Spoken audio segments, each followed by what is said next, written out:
देखो molar conductivity क्या होगा, एक मोल इलेक्ट्रोलाइटिक आयंस के कारण जो कंडक्टिविटी प्रोड्यूस होता है उसको क्या कहते हैं, मोलर कंडक्टिविटी कहा जाता है। ठीक है, ये कब होगा, इसका फॉर्मूला अगर देखेंगे तो मोलर कंडक्टिविटी बराबर क्या होता है, kappa by molarity. Kappa by molarity कब होगा, जब कप्पा का यूनिट क्या होगा, साइमन पर मीटर। ठीक है, और अगर कप्पा का यूनिट साइमन पर सेंटीमीटर हो जाता है, ठीक है, तो फॉर्मूला क्या हो जाएगा, ज्यादातर क्वेश्चन में, न्यूमेरिकल क्वेश्चन में कप्पा का जो यूनिट होता है वो साइमन पर सेंटीमीटर में ही रहता है। ठीक है, इसलिए ज्यादातर यही यूज होता है। ये हो गया मोलर कंडक्टिविटी का यूनिट हो गया साइमन मीटर स्क्वायर पर मोल या साइमन सेंटीमीटर स्क्वायर पर मोल। ठीक है, ये क्या होता है, more than 1 unit volume. 1 unit volume में जो कंडक्टिविटी होता है उसको क्या कहा जाता है, स्पेसिफिक कंडक्टेंस या सिर्फ कंडक्टिविटी। और वॉल्यूम जो होगा 1 यूनिट से ज्यादा होगा, यानी 1 मोल आयंस जो होगा वो 1 यूनिट से ज्यादा वॉल्यूम को ऑक्यूपाई कर सकता है, और उस इंटायर वॉल्यूम में जो कंडक्टिविटी प्रोड्यूस होता है या कंडक्टिविटी का मेजरमेंट होता है उसको क्या कहते हैं, मोलर कंडक्टिविटी। ठीक है,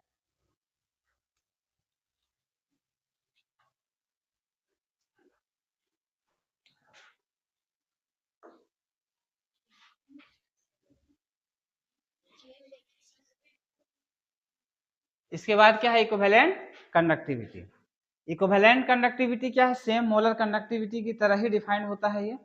और ये क्या होता है कि वन इक्विवेलेंट अगर आयंस है उसके कारण जो कंडक्टिविटी प्रोड्यूस होगा उसको क्या कहते हैं, इक्विवेलेंट कंडक्टिविटी।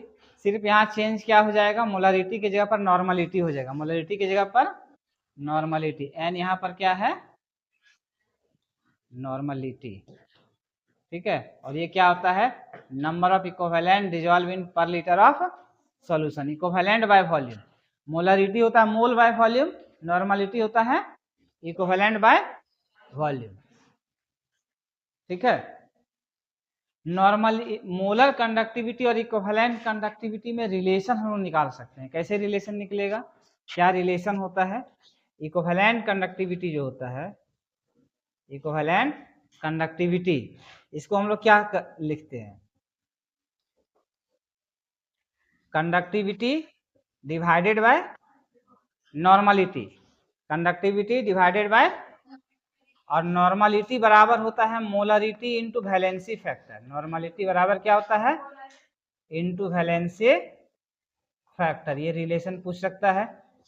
और फिर अब क्या हो गया, कप्पा डिवाइडेड बाय मोलरिटी क्या हो गया, मोलर कंडक्टिविटी हो गया, यानी इक्विवेलेंट कंडक्टिविटी बराबर होता है molar conductivity divided by valency factor.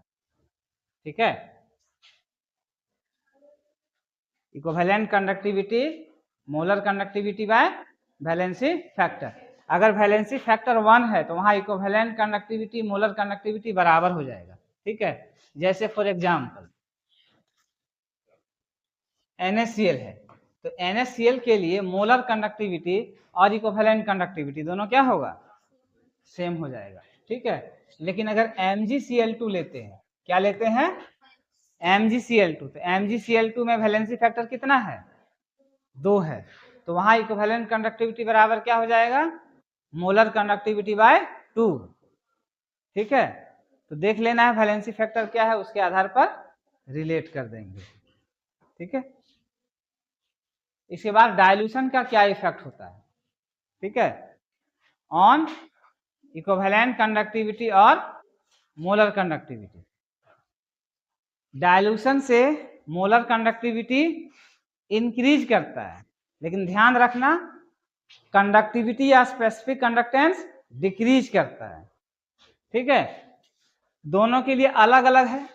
Rate of increase जो होगा स्ट्रॉन्ग इलेक्ट्रोलाइट के लिए और वीक इलेक्ट्रोलाइट के लिए अलग अलग होता है। स्ट्रॉन्ग इलेक्ट्रोलाइट जो होता है इस पैटर्न को फॉलो करता है, यानी Debye Huckel Onsager equation को फॉलो करता है। इसके आधार पर अगर ग्राफ ड्रॉ करेंगे molar conductivity versus under root C, तो ये y बराबर एम एक्स प्लस सी के जैसा हो गया। ये मान लो कि y है और माइनस बी ये स्लोप हो गया m, और ये हो गया x, और ये हो गया इंटरसेप्ट c।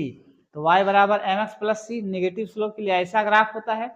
और ये इस एक्सिस को इंटरसेप्ट वर्चुअली करता है। वर्चुअली क्यों करता है? क्योंकि इनफाइनाइट डायल्यूशन पे कंसंट्रेशन जो होगा एग्जैक्टली जीरो पॉसिबल नहीं है, इसलिए इसको एक्स्ट्रापोलेट कर देते हैं। जब एक्स्ट्रापोलेट करते हैं तो जहां इंटरसेक्ट होता है, इस इंटरसेक्ट को कहा जाता है लिमिटिंग मोलर कंडक्टिविटी। यानी C जो है वो क्या है? लिमिटिंग मोलर कंडक्टिविटी है। लिमिटिंग मोलर कंडक्टिविटी क्या होता है? Conductivity eight infinite dilution, molar conductivity eight infinite dilution. ठीक है। बी क्या है? कांस्टेंट है, जो डिपेंड करता है किस पे? नेचर ऑफ इलेक्ट्रोलाइट पे। वही अगर वीक इलेक्ट्रोलाइट के लिए देखेंगे तो इसमें भी with dilution conductivity, molar conductivity बढ़ता है, लेकिन after certain time molar conductivity क्या है? अचानक से बढ़ जाता है। अचानक से क्यों बढ़ जाता है? अचानक से क्यों बढ़ जाता है? क्योंकि with dilution degree of ionization increase करता है। ठीक है। अगर दोनों का ग्राफ को अगर एक साथ कंबाइन करके अगर हम लोग दिखाना चाहें, molar conductivity versus under root C, तो ऊपर में जो ग्राफ होगा वो क्या किसके लिए होगा? स्ट्रेट लाइन ग्राफ जो होता है वो स्ट्रॉन्ग इलेक्ट्रोलाइट के लिए होता है। नीचे वाला जो ग्राफ होता है वो किसके लिए होता है? वीक इलेक्ट्रोलाइट के लिए। ठीक है।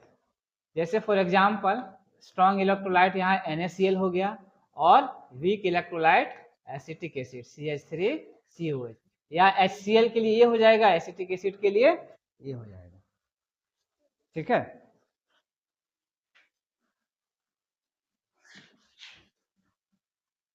इतना ही ना है।